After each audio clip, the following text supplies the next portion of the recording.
taxes. Either for us in Athens. Now, the meeting with Eurozone finance ministers in Brussels later will include discussions over the crucial issue of debt relief, which the Greek Prime Minister has long demanded. Well, with me here in the studio is Thanos Papasavvas from Quant Analytics. Thanos, really good to see you. Christine Lagarde, the head of the IMF, has been for a while now quite a vocal advocate of debt relief, but is it really going to be on the table this time round? I think for the first time it'll be discussed officially. I don't believe there will be a decision by any chance today, but certainly it is something which the IMF and especially Madame Lagarde has been pushing quite strongly, given the difference in opinions as to where Greece will be in terms of its primary budget surplus in 2018.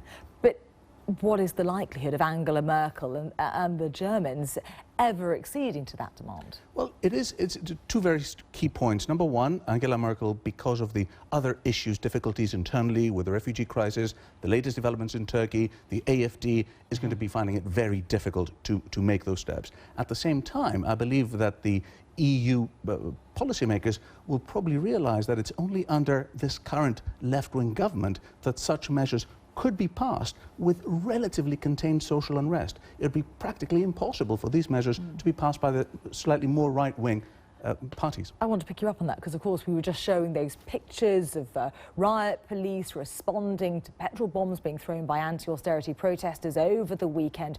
But are you suggesting that actually those scenes would have been far more dramatic had another party not been in power? Yogita there just telling us how many people feel let down by the Syriza party. But totally, they do feel like down. There has been a U-turn clearly from the Syriza party. They became realist in terms of pragmatically what can they achieve and still keep Greece within the euro. But that's exactly what I'm saying. I believe that were it not for the current Syriza party, if it was the right wing, New Democracy or PASOK, it would have been practically impossible to pass these through.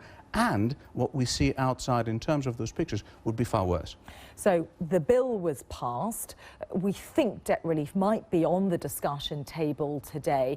And yet, despite having just mentioned Christine Lagarde as being vocally for debt relief, the IMF is actually hardening its stance on Greece, isn't it? I think it's hardening its stance in order to get that through from the Germans and from Mrs. Merkel. In other words, we're not willing to continue this unless we find a realistic and pragmatic solution to the Greece problem, because clearly it's untenable the way it is currently. And the next major event, July, this payment due, is that going to happen? I think nothing will happen before the 23rd of June. This is more important, I think, than anything else right now with a Brexit situation taking place in the UK. Clearly they'd want to keep any clear signs of uncertainty, any panic, out of the scenes until the 23rd of June. I do believe that will happen through in July, but certainly no volatility before that. OK, so British voters have a stake in the fate of Greece today. Thanos, wonderful to talk to you. Thanos Papasavvas there from Quant Analytics.